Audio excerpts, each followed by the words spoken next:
হুম, ওয়ালাইকুম আসসালাম। হ্যাঁ, আসসালামু আলাইকুম প্রিয় দর্শক। আহ তত্ত্বাবধায়ক সরকারের উপদেষ্টারা সবাই শপথ নিয়েছেন।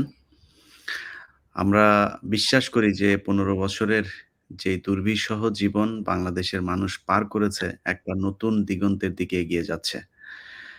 এবং সেটা হতে গেলে অবশ্যই আমি মনে করি যে গতানুগতিক এই গত ৫৪ বছরে বাংলাদেশ যেভাবে চলেছে আমার মনে হয় একটা ভিন্ন মাত্রা যোগ হওয়া দরকার। সেটা হতে হলে অবশ্যই সবার জায়গা থেকে আবার নতুন করে দেশ আওয়ামী লীগ চলে গিয়েছে এই বলে আমরা সবাই মিলে আবার লুটপাট শুরু করে দিব। এই চিন্তা ভাবনা চেতনা থেকে বের হতে হবে এবং ডক্টর মোহাম্মদ ইউনুস একটা কথা বলেছেন যে আ নতুনদের হাতেই এই দায়িত্বটা দিতে হবে এবং তারাই পারবে এটা করতে। আমরা বিশ্বাস করি সেটা। তবে কিছু অস্বাভাবিক পরিস্থিতির ভেতর দিয়েও যাচ্ছে। যেমন পুলিশের কিছু ঘটনা আপনারা জানেন যে তারা এখনো ভয় পাচ্ছে কর্মক্ষেত্রে যোগদান করতে। তো তাদের ভেতরে নিশ্চয়ই যারা এইসব ঘটনার সাথে সম্পৃক্ত ছিল এবং সেই ভিডিও ফুটেজ গুলো আছে যারা গুলি করছে, প্রতিটি ঘটনার আমার মনে হয় পুলিশের তদন্ত সংস্থাগুলো সেই তদন্ত করা উচিত। যে কে গুলি করেছে, কে অতি উৎসাহী ছিল, তারা এখন কি চাকরিতে আছে কিনা, কারা পুলিশের বিভিন্ন WhatsApp গ্রুপগুলোতে এখনো পুলিশকে উস্কানি দেওয়ার চেষ্টা করছে পালিয়ে থেকে, সেগুলো নিয়ে তাদের খুব দ্রুত ব্যবস্থা নেওয়া দরকার এবং সেগুলো করতে গেলে পুলিশের যে কজনের সাথে আমার এই গত দুদিনে কথা হয়েছে, তাদের একটা দাবি যে তারা আসলে কাজ শুরুই করতে পারছে না। আমার মনে হয় তাদেরকে কাজ শুরু করতে দিলে এতদিন যারা এই ধরনের হত্যার সাথে জনগণের বিরুদ্ধে গিয়ে মুখোমুখি দাঁড়িয়েছিল, তাদের ব্যাপারে আমার মনে হয় তারা একটা ভালো পদক্ষেপ নিতে পারবে। তো আমরা সেটা নিয়ে আজকে আলোচনা করব। আলোচনায় আমার সাথে যুক্ত থাকছেন যুক্তরাষ্ট্র থেকে জনাব অ্যাটর্নি শেখ সেলিম। সেলিম ভাই আপনাকে ধন্যবাদ। আপনি দেখছেন যে পুলিশের অনুপস্থিতিতে আসলে আইনশৃঙ্খলা পরিস্থিতিটাও কিন্তু কিছুটা আ কি বলবো যে একটা অস্থির অবস্থার মধ্যে রয়েছে। আ তো কি মনে করছেন এই যে অস্থিরতাগুলো তৈরি করছে পুলিশের অনুপস্থিতি তো একদিক থেকে আছেই। তারপরেও এই যে ডাকাতি তারপরে নানান ধরনের মানে সজীব ওয়াজেদ জয় বলল যে তারা আবার ফিরে আসবে বলার কয়েক ঘন্টার মধ্যেই ডাকাতরা ফিরে আসলো। তো আওয়ামী লীগ কি এখন ডাকাত রূপে ফিরে আসলো কিনা? শোনেন প্রথমে আমাকে ডাকার জন্য আপনাকে ধন্যবাদ। তাছাড়া যে এই প্রোগ্রাম যারা দেখছে বা দেখবে ভবিষ্যতে তাদের সবাইকে আমি আ ও শুভেচ্ছা জানাচ্ছি। আমি বলি বাংলাদেশে কোনো কিছুই অসম্ভব না। আমাদের টেনডেন্সি আছে কেউ কিছু বললে কেন বলল? একটা ষড়যন্ত্র আমরা খুঁজি। ষড়যন্ত্র হয় বলেই আমরা খুঁজি। আর বিশেষ করে আওয়ামী লীগ এই ব্যাপারে অত্যন্ত অগ্রসর যে ষড়যন্ত্র করে বিভিন্ন নাশকতামূলক কাজ কারবার করতে একটা ছোট ঘটনা উল্লেখ করে দেই আপনাকে। যে 2008 যখন তত্ত্বাবধায়ক সরকার আসে তখন ওই বাস পোড়ানোর ঘটনা বোধহয় তার আগে হয়েছিল। ১১ জন লোক মারা গেছিল, বাসে আগুন ধরায় দেয়া হয়েছিল। সেটা আওয়ামী লীগের উচ্চ পর্যায়ের লোক থেকেই সেইখানে বসে এই কাজটা করে ইনোসেন্ট ১১ টা লোককে হত্যা করা হয়েছিল একটা এনার্কি বা নাশকতার সন্ত্রাসী পরিবেশ ক্রিয়েট করার জন্যে। যে আপনি যে এটা বলছেন যে এটা অমূলক না, তার আরো একটা কারণ বলি। তাদের তো একটা অর্গানাইজ সংঘবদ্ধ সন্ত্রাসী গ্রুপ আছে এবং কর্মীরা আছে যাদের কোনো বাদ বিচার বিবেচনা নাই। আওয়ামী লীগের লোকজন নেতারা বললেই তাতে তারা ঝাঁপায় পড়ে। আপনিও জানেন, আমিও জানি এটা না। সব দলে কিছু আছে। শুধু আওয়ামী লীগরে যোগ দিলে হবে না। আমাদের রাজনীতিতে যেহেতু অসুস্থ, পচা, দুর্গন্ধযুক্ত, এইখানে বহু কীটপতঙ্গ আছে এইরকম যে এই দুর্গন্ধযুক্ত রাজনীতির ফসল। আমি বলছি সব দলেই। শুধু আওয়ামী লীগকে যোগ দিলে হবে না। তবে আওয়ামী লীগে মনে হয় বেশি এ ব্যাপারে তারা অনেক অগ্রসর। ওদের দেখাদেখি অনেকে হইছে। সো এইটা যে অসম্ভব আর আরেকটা ব্যাপার হচ্ছে যে আওয়ামী লীগের লোকের হাতে প্রচুর টাকা। এই ১৬ বছর ধরে যে লুটপাট, ব্যাংক ডাকাতি, বিভিন্নভাবে ডাকাতি, কন্ট্রাক্টরি, সরকারি তাদের হাতে প্রচুর টাকা। কন্ট্রাক্ট, সরকারি কন্ট্রাক্ট। আপনি মনে করেন যে অনেক টাকা। ইভেন আজকে এক জায়গাতে শুনলাম যে এই যারা এই ক্ষমতার পাশাপাশি ছিল তাদের কাছে যত টাকা আছে বাংলাদেশ ব্যাংকের রিজার্ভের চেয়ে বেশি আছে। জিনিসটা অমূলক না মনে হয়। কিছু না হলেও কাছাকাছি আছে। তো তারা এক গ্রুপরে ফাইন্যান্স করে এখন ডিস্টারবেন্স ক্রিয়েট করার চেষ্টা করবে। যেহেতু আম জয় বলেছে তারা আবার ফেরত আসবে। আমলিগ মারা যায়নি, আমলিগ আছে। তো তারা আবার বিভিন্নভাবে ফেরত আসতে পারবে। যার জন্য এই গণজোয়ারে গণ অভ্যুত্থান বলেন, গণবিপ্লব বলেন, এই বিপ্লবে তারা সয়লাব হয়ে গেছিল, এরা আবার ফেরত আসবে। ফেরত আসবে কোনো নিয়মতান্ত্রিক পদ্ধতিতে তারা ফেরত আসবে না। বিভিন্ন ধরনের নাশকতা ক্রিয়েট করে যারা ক্ষমতায় আছে তাদের আনপপুলার করে আ তারপরে আস্তে, আস্তে তারা আবার এই এই ক্ষমতায় আসবে। আসার চেষ্টা করবে। তো এই যে এক জায়গায় শুনলাম, দেখলাম, বুঝলাম যে ১৫-২০ জন ধরে না ৫০ জন বাড়ি, বাড়ি যাচ্ছে। ডাকাতি-ফাকাতি এটা ওটা নিচ্ছে। তো ডাকাতরা ২, ৪, ৫, ১০ জনের বেশি এইভাবে করে না। এই যে সংঘবদ্ধ গ্রুপ যাচ্ছে, এই সংঘবদ্ধ এত লোক, একটা ক্রিমিনাল গ্রুপ এত ৫০ লোকটারে সংঘবদ্ধ করে ক্রিমিনাল কাজ করতে যাওয়াটা একটু অবাস্তবিক। ক্রাইমের নিয়মও না, ক্রাইম হয় না। যেহেতু ৫০-৬০ জন একেক জায়গায় যাচ্ছে, একেক এলাকায় যে এইভাবে করছে, লাঠিসোঁটা অস্ত্র নিয়ে, নিয়ে, এটা নিশ্চয়ই আমার মনে হয় এই কোন ধরনের মদদের কোন কিছু হচ্ছে। এর সাথে কোন অর্গানাইজড গ্রুপ, রাজনৈতিক আশীর্বাদ পুষ্ট অর্গানাইজড গ্রুপ হতে পারে। আ এটা তো আমাদের কাছে নাই। এটা সব ও পারিপার্শ্বিক অবস্থা দেখে এইটা সহজেই অনুমেয় এবং সহজে বোঝা যায়। এখন কে বলবেন যে এটা কোন দল সেটা তো স্পষ্ট না। তবে জাতির বা মানুষের চোখ রাখা উচিত এইদিকে, এই এ এ এ এদের দিকে। আর যেহেতু কেবল একটা সরকার আসছে এত বড় একটা আন্দোলনের পরে, সমস্ত দেশ তছনছ হয়ে যাওয়ার পরে, সুতরাং এই সরকারেরা আমাদের সবার আপামর জনসাধারণ এদের সাহায্য সহযোগিতার হাত বাড়ায় দেওয়া উচিত। তার কারণে এই সরকার তো জাতির দেশের কল্যাণেই আসছে। অ্যা অ্যা অ্যা স হাজার, হাজার লোকের রক্তের বা অত্যাচারের ফসলে, অত্যাচার সহ্য করার ফসল এই সরকার।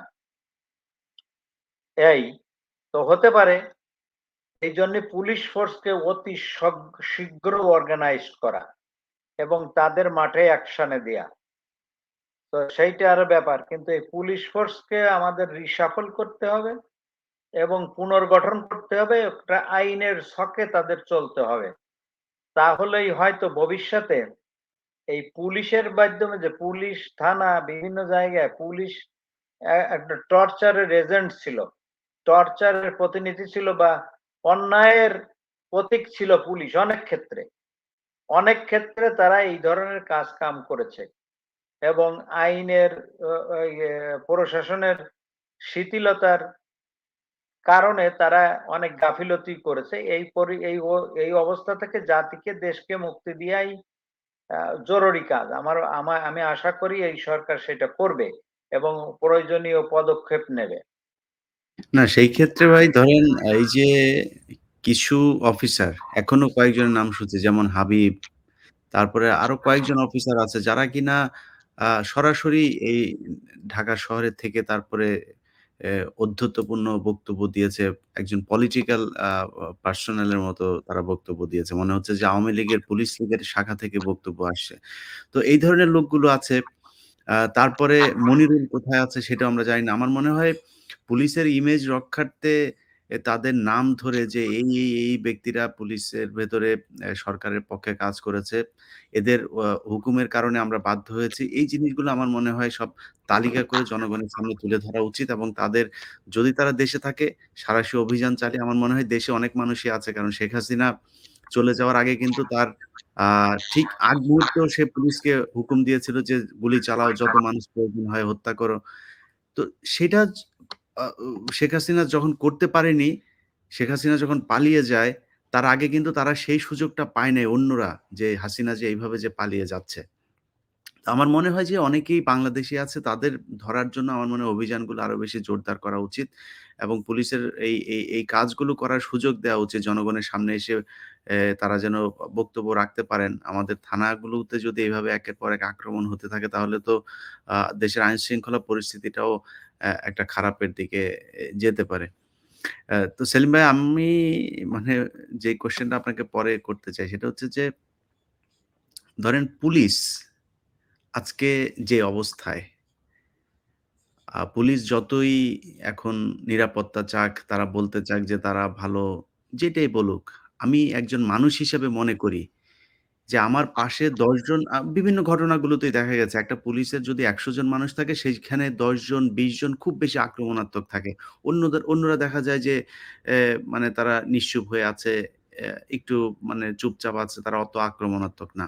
কিন্তু আমি একজন মানুষ হিসাবে আমার সামনে ১০ জন আমার সংস্থার বাহিনীর লোক, তারা মানুষকে এভাবে গুলি করে মারছে। এটা কি তাদের কাছে আসলে খারাপ লাগার বিষয় না? সো তারা যতই বলুক যে আমাদের দোষ নাই, দোষ তো আসলে পুলিশের আছে। তো তারা হয়তো বলতে পারে এটা যে তাদের যেইসব আ ঊর্ধ্বতন কর্মকর্তা আছে তাদের কারণে তারা এটা করতে বাধ্য হয়েছে এবং ঊর্ধ্বতন কর্মকর্তারাও আবার ওই পলিটিক্যাল দলগুলো দিয়ে যারা সরকারে থাকে তাদের দ্বারা প্রভাবিত হয়ে তারপর মানুষের উপরে নির্যাতন করে, পলিটিসাইজড হয়ে তারপরে তারা কার্যক্রম পরিচালনা করে। তো এই জায়গা থেকে বের হওয়ার কি কোনো সুযোগ আছে কিনা? মানে পুলিশ যখন যেই সরকার আসবে তখন সেই সরকারের লাঠিয়াল বাহিনীর মতো কাজ করবে। এখান থেকে বাঁচার উপায় কি? অফকোর্স এখান থেকে বেরোয় আসতেই হবে। তাই ছাড়া অন্য কোনো উপায়ও নাই। যেমন ধরেন এর ভিতরে হলো পুলিশের অ্যাকাউন্টেবিলিটি সৃষ্টি করা। পুলিশের তো একটা গাইডেন্স আছে। পুলিশ গাইডেন্স আছে, পুলিশের আইন আছে যে কিভাবে তারা অপারেট করবে। যখনই এর ব্যত্যয় হবে তখনই তাদের উপযুক্ত অ্যাডমিনিস্ট্রেটিভ পানিশমেন্ট বা ক্রাইম হয়ে গেলে তাদের বিচারের সম্মুখীন করতে হবে। তো সেই জন্য যে একটা পুলিশ কোড আছে এবং পুলিশ এখানে আরেকটা বড় রিফর্ম দরকার। যেমন পুলিশ সরাসরি সরকারের আন্ডারে, সব পুলিশই সরকারের আন্ডারে, কিন্তু পুলিশকেও অটোনমি দিতে হবে। যে পুলিশের কাজে ইনভেস্টিগেশনে হস্তক্ষেপ করতে পারবে না এবং পুলিশের কাজটি ক্রাইম ইনভেস্টিগেশন, ক্রাইম দমন করা। এই ক্ষেত্রে অমুকরে ধরে না তমুকরে ধরে না, এইটা করতে পারবে না। এই জন্য পুলিশের ডিসিশনে দিয়ে দিতে হবে। পুলিশকে একটা অটোনমিক, যে পুলিশ যে ওই পলিটিশিয়ানদের স্বরাষ্ট্রমন্ত্রীর আইনগত অর্ডার ছাড়া এই ধরনের রাজনৈতিক হয়রানি বা কোনো এইগুলো তারা করতে পারবে না, করলে তারা এইটা মানতে বাধ্য না। আর পুলিশ যারা অতি উৎসাহী হয়ে যে ক্রাইম করে করে তাদের বিচারে মুখোমুখি করতে হবে। এই জন্যই অনেক দেশে আছে যে একটা ইন্টারনাল ইন্টেলিজেন্স আছে পুলিশের, কারা কি করছে ওই ইউনিটটা সেপারেট পুলিশের ভিতরে, ওই মেইন ইউনিট থেকে তারা ওইগুলা করে রিপোর্ট দেয় একটা অথরিটির কাছে, সেই অথরিটি সেইগুলা বিচার করে। অফকোর্স অনেক ভালো পুলিশও আছে, অনেক খারাপ পুলিশও আছে। আপনার কথা রাইট। যেমন ধরেন এইসব অফিসাররা সরকারের কাছে অতি উৎসাহ, অতি আনুগত্য, প্রিয়ভাজন হওয়ার জন্য যে যে এই সরকারের কুশাসন দুঃশাসনে সহায়তা করে, বিরোধীরা নির্যাতন করে, এর অ্যাকাউন্টেবিলিটি থাকতে হবে। এর জন্য মেকানিজম ক্রিয়েট করতে হবে। যেমন ধরেন পুলিশকে বাধ্যতামূলক করে দিতে হবে যে তুমি যদি কাউকে গুলি করো বা কোনো একটা অন্যায় কাজ করো যেটা পুলিশ বিধিতে বা নিয়ম বিধি বহির্ভূত কারোর অর্ডারে, তখন তোমার এর এন্ট্রি করতে হবে আমি এই কাজটা অমুকের অর্ডারে এই সময় আমার এই অর্ডার দিছে এইটা করেছি। সেইটা না করলে সেই দায়িত্বটা তার নিজের পার্সোনাল ঘাড়ে বর্তাবে। দেখবেন কমে যাবে। কেউ যদি বলে যে আমি অমুকের আমার নির্দেশ দিছে, এই স্বরাষ্ট্রমন্ত্রী এই নির্দেশ দিছে, এই সমস্ত দেশ হলে স্বরাষ্ট্রমন্ত্রীর পদত্যাগ করতে হইতো, করতে হইতো। তারপরে এর এনফোর্সমেন্ট এর মেকানিজম থাকতে হবে। যেমন ধরেন এইগুলা প্রিভেন্ট করার জন্য সিটিজেনরা রিট পিটিশন করতে পারে, করে স্বরাষ্ট্রমন্ত্রী অ্যাকাউন্টেবল করতে পারে, বা ভুক্তভোগী ফ্যামিলি বা ভুক্তভোগী লোক ও সরকারের কাছে কম্পেনসেশন দাবি করতে পারে রিট পিটিশনের মাধ্যমে তাদের পানিশমেন্টের জন্য। আর্থিক ক্ষতিপূরণ প্লাস পেনাল ক্ষতিপূরণ, পেনাল হলো পানিশমেন্ট, ক্রিমিনাল বিহেভিয়ারের জন্য সেটা। এই ধরনের ব্যবস্থা সুস্পষ্ট করতে হবে পুলিশ ইসে। আর পুলিশকেও অটোনমাস ইয়ে করে দিতে, ক্রাইম নিয়ন্ত্রণের দায়িত্ব তোমার। এই রাজনীতিবিদরা গাইডেন্স এই জায়গায় ক্রাইম দমন করানো এইটা না, এটা পুলিশের দায়িত্ব। Police is a professional force, পেশাগত ফোর্স। তারা কিভাবে ক্রাইম ক্রাইম নিবারণ করতে হয়, প্রিভেনশন করতে হয়, ঠেকাইতে হয়, এবং কিভাবে অপরাধ সংগঠিত হলে নিরপেক্ষভাবে কিভাবে তদন্ত করে আদালতের সামনে বা বিচারের সম্মুখীন করতে হয়, এটা পুলিশের বেসিক কাজ। এই বেসিক কাজে কোনো রকম হস্তক্ষেপ করা যাবে না। আর এইখানে গাফিলতি হলে মিথ্যা মিথ্যা রিপোর্ট তৈরি করলে এই পুলিশের চাকরি শুধু চাকরি না, এইটা জানেন কোন ফলস ডকুমেন্ট ক্রিয়েট করে সেটা মানে সৃষ্টি করে আদালত জমা দিলে এটা একটা অপরাধ। Filing false instrument with the court. এখানে আমাদের দেশের আইনে যদি কোনো যদি কোনো এত পরিষ্কার না থাকে, এগুলো পরিষ্কার করতে হবে বা নতুন প্রভিশন দিতে হবে। তাহলে দেখবেন যে পুলিশ একটা ডিসিপ্লিনারের ভিতরে আসছে। আর এই ডিসিপ্লিনটা ২, ৪, ৫ বছর ১০ বছর প্র্যাকটিস করলে এটা নিয়মে পরিণত হবে। আর যদি কিছু লোক এর জন্য লায়াবল হয় পুলিশ, তাহলে আর ইয়ে করবে না। আপনি যেমন দেখবেন অনেক জায়গায় পুলিশ অফিসাররা, এই যে আমি ইউটিউবে শুনলাম, তারা তাদের অফিসারদের যাচ্ছে তাই বলে গালিগালাজ করছে, অমুক চোর, অমুক ঘুষখোর, ইয়ে আমাদের ইউজ করেছে, এখন আমাদের নিরাপত্তা নাই, আমরা কাজ করতে পারছি না, আমাদের ছেলে মেয়ে আছে, আমরা গরিব মানুষ। ব্যাপারটা তো অত্যন্ত পীড়াদায়ক। তার কারণ পুলিশরা তো বাংলাদেশের সিটিজেন, তারা কিন্তু পুলিশের নিয়োগ হয় 24/7, 24 আওয়ার্স এর জন্য বাংলাদেশের আইন অনুযায়ী। ওরা যখনই কল দেবেন, যখনই একটা ঘটনা হবে, রাত ২টো হোক ৩টে হোক, ওর কিন্তু যাইতে হবে। ওর ঘুমের টোমের ইয়ে নাই যে ৮ ঘন্টা না, ইয়ে না। এইভাবে পুলিশ নিয়োগ হয় না। দে আর অ্যাপয়েন্টেড ফর 24 আওয়ার্স। তো সে তাকে যদি আপনি 24 আওয়ার্স খাটাবেন, তাদের পর্যাপ্ত বেতন দিবেন না তার ফ্যামিলি ইয়ে করার জন্য, সে তো নেসেসারিলি দুর্নীতিতে যাবে। সে তো মানুষকে অত্যাচার করে পয়সা নেবে। আমি সমর্থন করি এদের বেতনও বাড়াই দেওয়া উচিত। এদের সুযোগ সুবিধা বাড়াই দেওয়া উচিত। এদের রেশন-টেশন হয়তো দেয়। তো সেক্ষেত্রে আ আর এখন পুলিশকে তো নিরাপত্তা দিতেই হবে। তার কারণ পুলিশ ছাড়া তো আপনি আইন শৃঙ্খলা কোন রকমে ইয়ে করতে পারবেন না কোন দেশ। দেশই চলবে না পুলিশ ছাড়া। ছাত্রদের দিয়ে আপনি কয়দিন এটা করবেন? আর এটা তাদের পুলিশের কাছে পুলিশের পোশাকের একটা গাম্ভীর্য আছে এবং পুলিশের কাছে অস্ত্র থাকে, তারা মানুষ কন্ট্রোল করে সবসময়। মানুষ ওইটাকে ভয় পায়, ইজ্জত দেয়। এই পুলিশ ছাড়া তো কোনো দেশ চলতে পারে না। তো ইমিডিয়েটলি পুলিশ ফোর্সকে আহ্বান করা উচিত, তোমরা জয়েন করো।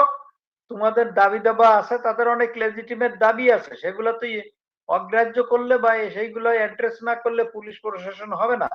তবে পুলিশের অটোনমি দেয়া উচিত। পুলিশও এটা বহু বছর ধরে চেষ্টা করতেছে। এই গত তত্ত্বাবধায়ক সরকারের সময় চাওয়া হয়েছিল, এটা নিয়ে কনসিডারেশন বিবেচনা করা হচ্ছিল, কিন্তু আল্টিমেটলি রাজনীতিবিদ বা আমলাদের হস্তক্ষেপে এটা দেয়া হয় নাই।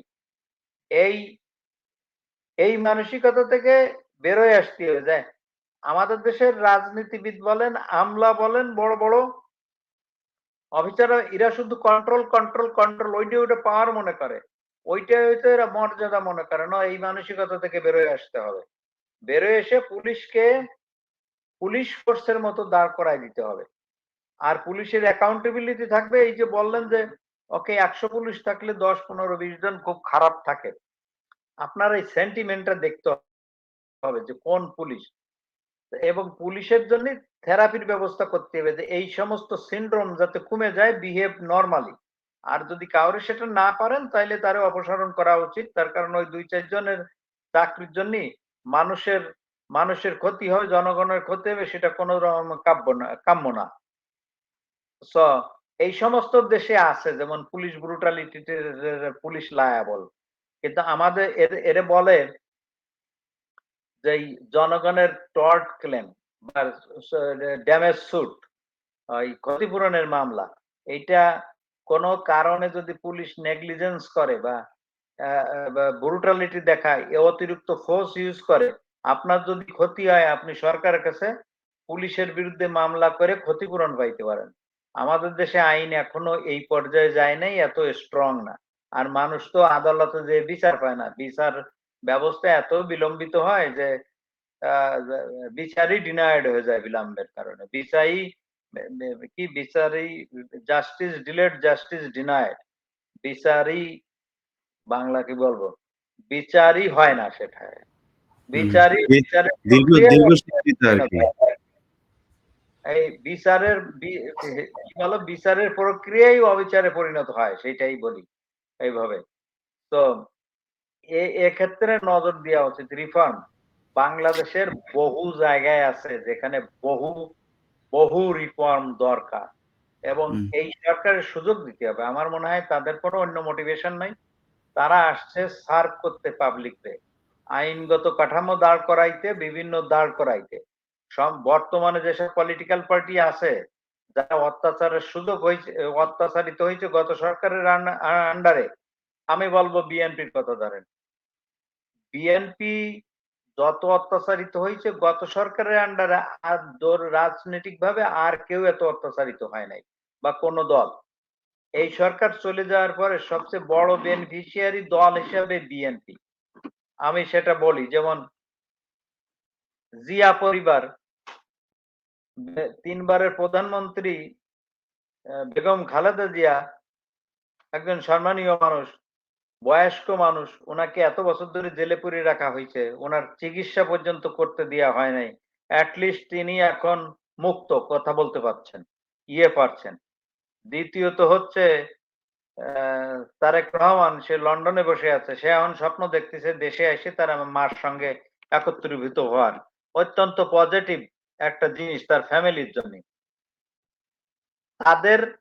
তারা সবচেয়ে বড় বেনিফিশিয়ারি। বিএনপি যদি এই সরকারের ডিস্টার্ব করে, নির্বাচন বলে অতি ব্যস্ত হয়ে যায় ক্ষমতায় আসার জন্য, এই যে রিফর্ম গুলো না হয়ে, আমার মনে হয় সেটা একটা বড় ভুল করবে, এবং এটা জাতির জন্য একটা বড় ক্ষতি হবে। জাতি যতদূর এই সরকারের আমলে এগোবে, কোন রাজনৈতিক দলের আঙ্গারে এত দূর এগোবে বলে আমার মনে হয় না। বা যে রিফর্ম গুলো এরা করতে পারবে, ওরা সেটা করতে পারবে না। তাদের রাজনৈতিক কমান্ড থাকতে পারে, কিন্তু তাদের এই প্রজ্ঞার অভাব থাকতে পারে যে আইনটা রিফর্ম করে ওই দিকে নেওয়া। আর সেখানে হয় কি, যে আমার এই অবদান এতদিন ধরে, আমার এই পোস্টটা দিতে হবে, আমার ওইটা দিতে হবে, আমার যোগ্যতা থাকুক বা না থাকুক সেটা কোনো ব্যাপার না। সেক্ষেত্রে সমস্ত প্রোগ্রেস, আমি ইকোনমিক প্রোগ্রেসের কথা বলছি না, এই আইনগত ফ্রেমওয়ার্কগত কাঠামো যে হবে, ইনস্টিটিউশন গড়ার যে এটা অত্যন্ত ভাবে ব্যাহত হবে। তো বিএনপির এইটা করা উচিত। যেমন গতদিন তারা একটা মিটিং করেছে,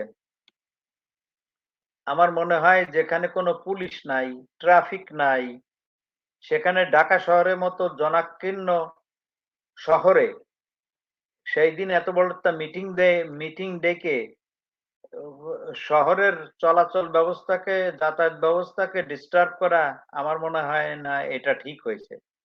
এবং কি এত বছর আপনারা ক্ষমতার বাইরে ছিলেন, একটা সরকার ইন ট্রানজিশন, গভর্নমেন্ট অন টাইরানি থেকে এখন নরমালাইজ হচ্ছে। এই সময় মিটিং টিটিং ডেকে শো প্রদর্শন করা, শক্তি প্রদর্শন করার তেমন কোনো দরকার ছিল বলে আমরা সবাই জানি যে বিএনপি অত্যাচারিত, বিএনপির জনসমর্থন আছে সারা দেশে আপামর জনসাধারণের কাছে।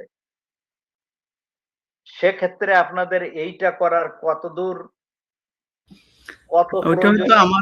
আমার যেটা মনে হয় হয়তো যে বেগম খালেদা জিয়া তো দীর্ঘদিন জনগণের সামনে আসতে পারে না।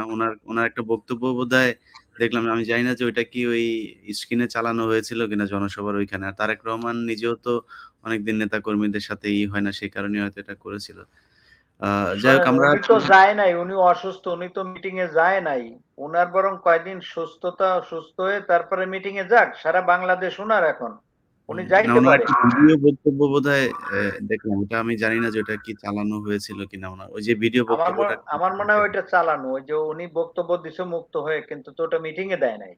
আচ্ছা, আচ্ছা। তো আজকালে যে আজকালে যে মিডিয়া আছে, হুম, তাতে যানজট সৃষ্টি করে জনগণের কাছে পৌঁছানোর কোনো দরকার নাই, ঘরে বসে পৌঁছে দেওয়া যায়।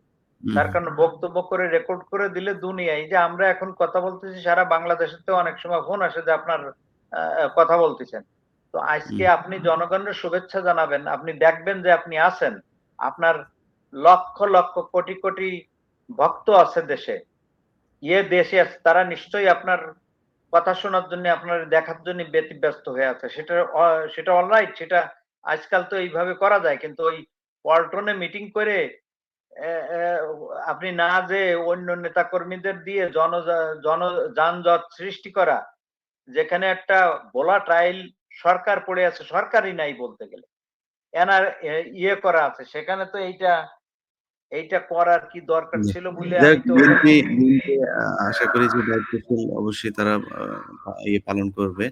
আ আমার পরের কোয়েশ্চেনটা হচ্ছে যে আপনি বাবুল আক্তারকে নিয়ে আমার একটা অনুসন্ধানী একটা প্রোগ্রাম ছিল। আপনি দেখেছেন কিনা আমি জানি না। আমি দেখেছি। ইয়েস, তো সেটা বা একটা বড় ব্যাপার। আচ্ছা, বাবুল আক্তারের সেই বিষয়টাতে ওইখানে যে শুধু একজন সাংবাদিক হিসেবেই না, আমার ওইখানে একজন আইনজীবীও আমাকে এই স্ক্রিপ্ট লিখতে সহায়তা করেছিল। আমি পুলিশের সাথে এটা পুলিশের অনেক লোকজনও ছিল সেখানে আমাকে সহায়তা করে। যেই কারণে মানে আজকে এই যে আমি অনেক পুলিশের ব্যাপারে খুব নরম হয়ে কথা বলছি। আমি কি বলবো যে এই খুব খারাপ পরিস্থিতিতে এবং জানেন যে পুলিশে একজন এক ব্যক্তি আছে তার নাম হচ্ছে দাউদ। তিনি পুলিশের ইন্সপেক্টর। এই ডিবির সাইবার ইউনিটে সে কাজ করত। অথচ হুম। এই ব্যক্তি আমাকে সবচাইতে বেশি তথ্য দিত। তো এখন এইভাবে তো আমি তো তাদেরকে দেখেছি বাবুল আক্তারের বিষয় নিয়ে পুলিশের ভেতরের এদের কি আকুতি যে ভাই উনাকে স্যারকে বাঁচান। স্যারকে আসলে ফাঁসানো হয়েছে। অতএব পুলিশের ভেতরে অনেক ভালো মানুষ আছে যার মধ্যে এই বাবুল আক্তারও একজন। তো এই যে বাবুল আক্তারকে এইভাবে অ্যা একটা মিথ্যা মামলায় একটা ষড়যন্ত্রের মধ্যে বনোজ কুমার মজুমদারের ষড়যন্ত্রের ফাঁদে সে আজকে প্রায় ১০ বছর ধরে জেল খাটছে। ৮ বছর।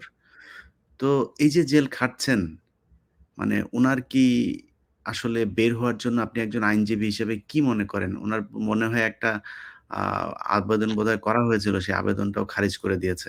এই ক্ষেত্রে কি করা যায় উনার বের করার জন্য? আমি আপনার বলি, আমি দেখছি এবং আমি ভেরি সিম্প্যাথেটিক এই ভদ্রলোকের জন্যে। যার স্ত্রী হত্যা হইছে, সে জেলে আছে। আপনি যে প্রোগ্রামটা দেখছেন তাতে যে ধারাবাহিকতা আমি দেখছি, ডেফিনিটলি এই যে এই যে মনে হচ্ছে সেটআপ।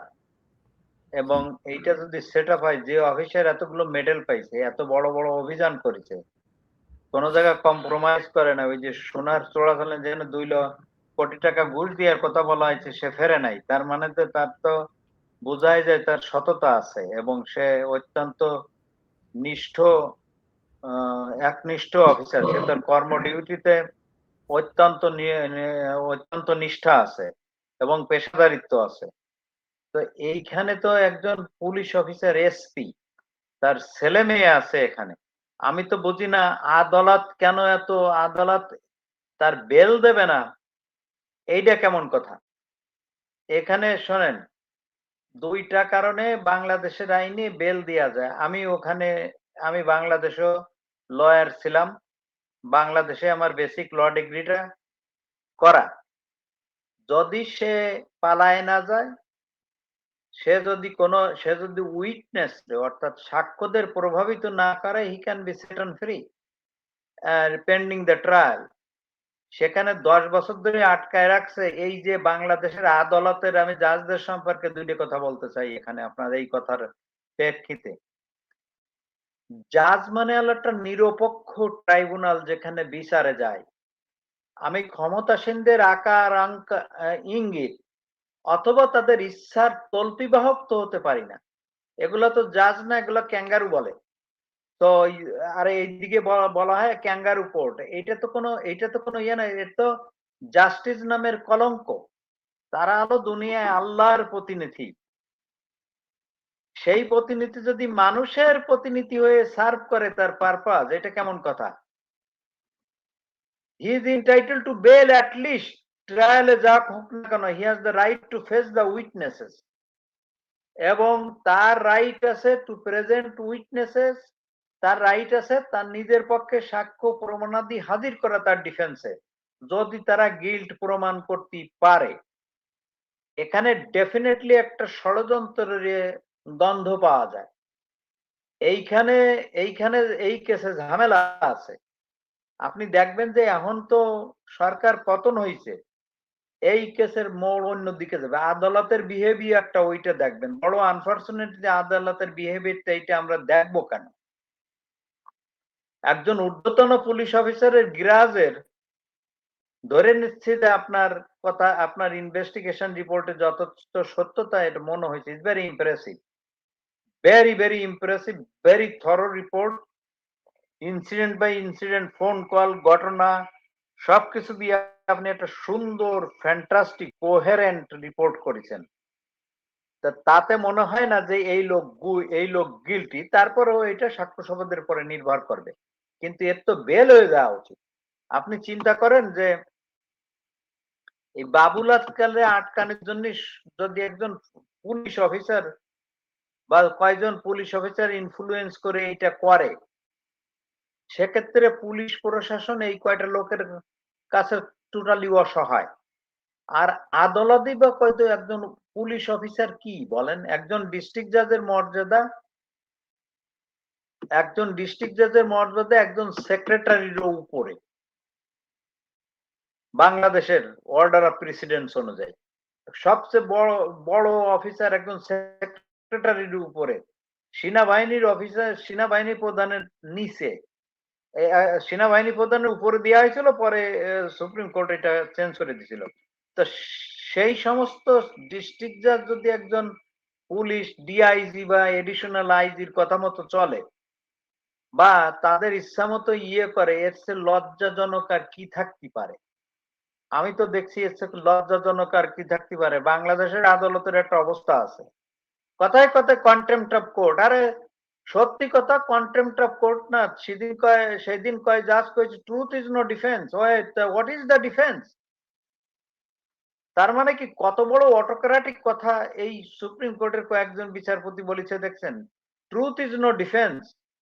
মানে সত্যি কথা আপনি বলতে পারবেন না ওনাদের বিরুদ্ধে। নো, কনস্টিটিউশনে ফ্রিডম অফ এক্সপ্রেশনে বলা আছে আপনি সত্যি কথা বলতে পারবেন।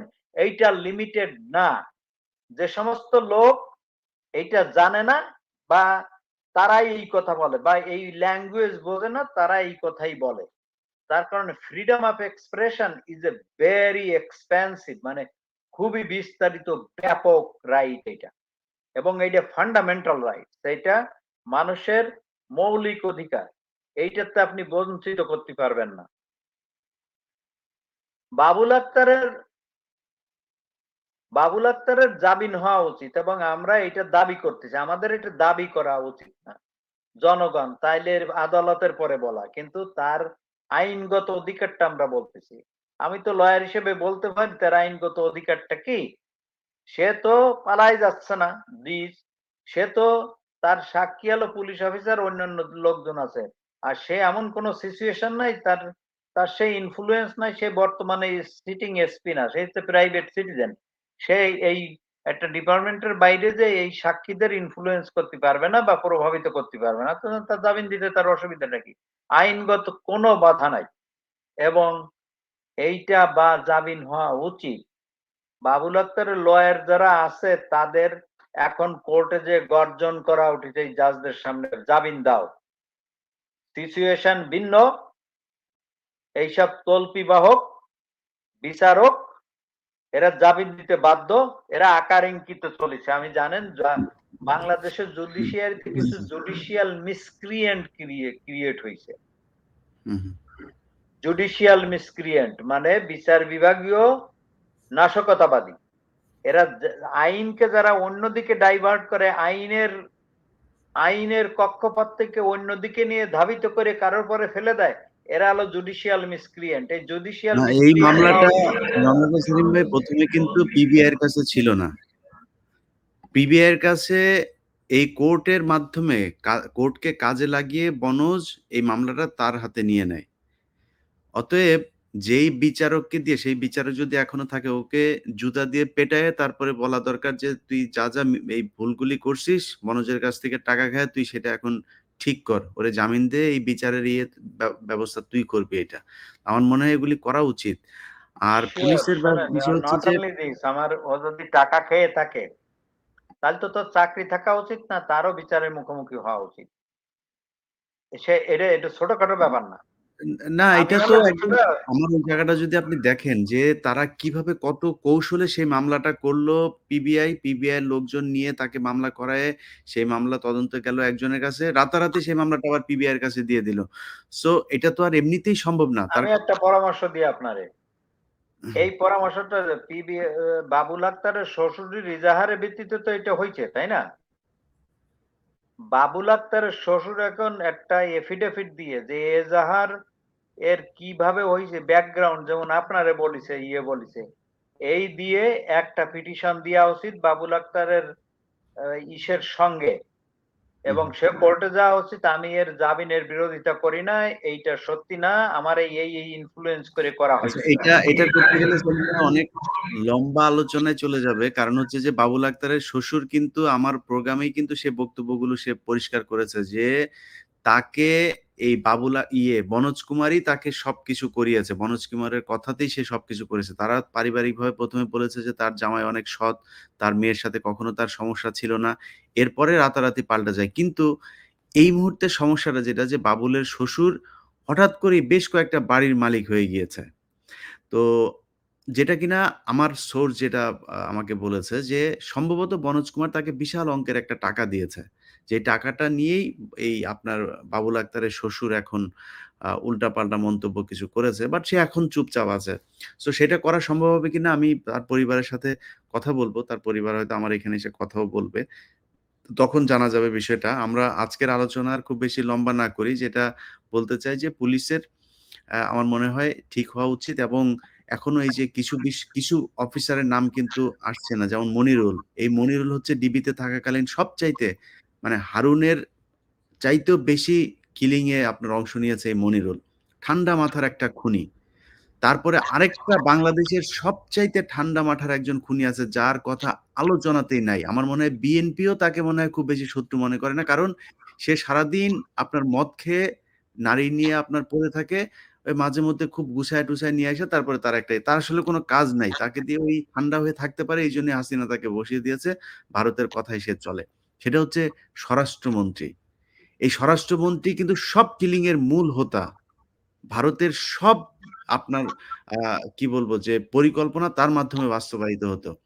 সে কিন্তু আলোচনায় নেই। সো এদের ব্যাপারে কথা বলা উচিত।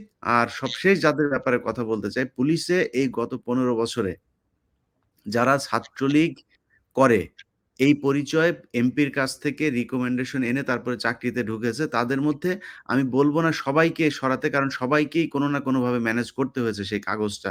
কিন্তু আসলেই তাদের ভেতরে তাদের পরিবার, তার ব্যাকগ্রাউন্ড কি আসলেই ছাত্রলীগ আছে কিনা, সে কিনা এই সন্ত্রাসী সংগঠন করত কিনা, এটার ব্যাপারে একটা তদন্ত হওয়া দরকার। যাদের এই তদন্তে সত্যতা মিলবে তাদের চাকরি থাকা উচিত না। কারণ এগুলো আবার ফের এই এই আমি গত আমি কয়েকদিন যেভাবে আপনার মানুষকে সাথে হত্যা করা হয়েছে, শিওর। তারা এভাবে সুযোগ পেলে আবারও মানুষ হত্যা যারাই করবে। কিলিং এর সাথে জড়িত, যারাই অতি তুচ্ছায় মানুষরে গুলি করিছে, এদের তো বিচারে আনা উচিত এক্সেসিভ ফোর্স ইউজ করার জন্য। নতুবা তো পুলিশ হুম, বাহিনী ২ দিন পরে এরকম আরেক সরকার এলে এদের পরে টাইরান্ট হয়ে যাবে। এইটা জি। কখনো, এটা উচিত হবে সেইটা সরকারের তদন্ত করে। আর যেহেতু এখন পুলিশ ফোর্স খুবই ক্ষতিগ্রস্ত, তারা সবই বলে দেবে। যে ওর কারণে হুম, আমি হুম, এইটা করছি, ওর কারণে হুম, এইটা হুম, আমি হুম, হুম। করছি। ভিডিও ফুটেজ বুঝছেন? আছে তো। সবগুলো ঘটনা তো ভিডিও ফুটেজ আছে। এটা পুলিশের কাছে ভিডিও জিজ্ঞেস করলে ফুটেজ হবে যে আছে এটা কে আর করে? ওরাও বলে দেবে যে হয়েছে। সব তো আর ভিডিও ফুটেজ দিয়ে করা যায় না। রুমের ভিতরে বললে সেটা আর কি। তুমি এই দিক হুম। দিয়ে যাবা, সবই আজকাল বলে দেবে। না, আমি মেক্সিমামই বলছি বলে যে দেবে। যাদের দিয়ে এই কাজগুলো করানো হয়েছে তাদের তো ফুটেজ আছে। তাদেরকে ধরলে তারা তখন বলবে যে কারা তাকে হুকুম সেটাই দিয়েছে। আমি বলতেছি। সেটাই আমি হুম, বলতেছি। আর এরা শোনেন, এরা এত স্বেচ্ছাচারী হচ্ছিল যে এরা মনে করেছে এরা কোনদিন এই অবস্থা ফেস করবে না। এরা চিরকালই আইনের ঊর্ধ্বে থেকে যাবে। তো তারা তো ওই এভিডেন্স রয়ে গেছে। তারা তো এইভাবে, এদের শুধু চাকরি গেলেও হবে না। এদের একটা দৃষ্টান্তমূলক শাস্তি দেওয়া উচিত। যাতে এই ধরনের একটা ডিসিপ্লিন রাষ্ট্রীয় ফোর্স কোন রোগ ফোর্সে পরিণত না হয়। হুম, তো সেইটা একটা আছে। আর আপনি তো বললেন যে এই যে ঠান্ডা মাথার কিলিং যারা করেছে, যারা করেছে, আরেকটা হচ্ছে যারা ফরেন এজেন্ট হিসেবে কাজ করেছে ইন্ডিয়া বলেন যেকোনো দেশের, তুমি বাংলাদেশের জনগণের পয়সাকে বেতন নিয়ে, সম্মান নিয়ে, চাকরি নিয়ে ফরেন এজেন্ট হিসেবে কাজ করবা, এগুলা তো রাষ্ট্রদ্রোহিতা। হুম, এদের চার্জ করা উচিত এবং ২-৪ জনের ভালো মতন এক্সাম্পলারি পানিশমেন্ট দেওয়া উচিত। নতুবা এইগুলা হইতে থাকবে। এটা জাতির স্বার্থে, পুলিশ ফোর্সের স্বার্থেই করা উচিত বা জি, ল আমরাও এনফোর্সমেন্ট এর স্বার্থেই করা উচিত। আমরাও চাই পুলিশ তার হারানো যে গৌরব সেটা ফিরিয়ে আনুক। পুলিশের অফকোর্স প্রতি যে আমরাও ধরেন আপনার শ্রদ্ধা, থ্রুতে দেশবাসীর কাছে বলতে চাই, জি, পুলিশরে অত্যাচার করেন না আপনারা। জি। পুলিশকে তার কাজে ফেরত যাইতে দেন। পুলিশের তো এই মুহূর্তে যে আইজিপি এবং ডিএমপি কমিশনার সহ ঊর্ধ্বতন যেসব কর্মকর্তা আছে তারা সবাই খুবই সৎ এবং তাদের ইমেজ পুলিশের ভেতরে খুবই ভালো। এরা একেবারেই মানে সহজ সরলভাবে জীবনযাপন করেন। ৳১ তারা দুর্নীতি করেন না, ঘুষ খান না। অতএব আমার বিশ্বাস যে ডিএমপি কমিশনার এবং আইজিপি সহ তার এআইজি, ডিআইজি যারা আছেন তারা মিলে সুন্দর একটি পুলিশ বাহিনী, যেই পুলিশ আসলেই জনগণের জন্য কাজ করবে তেমন একটি বাহিনী আমাদেরকে উপহার দেবেন।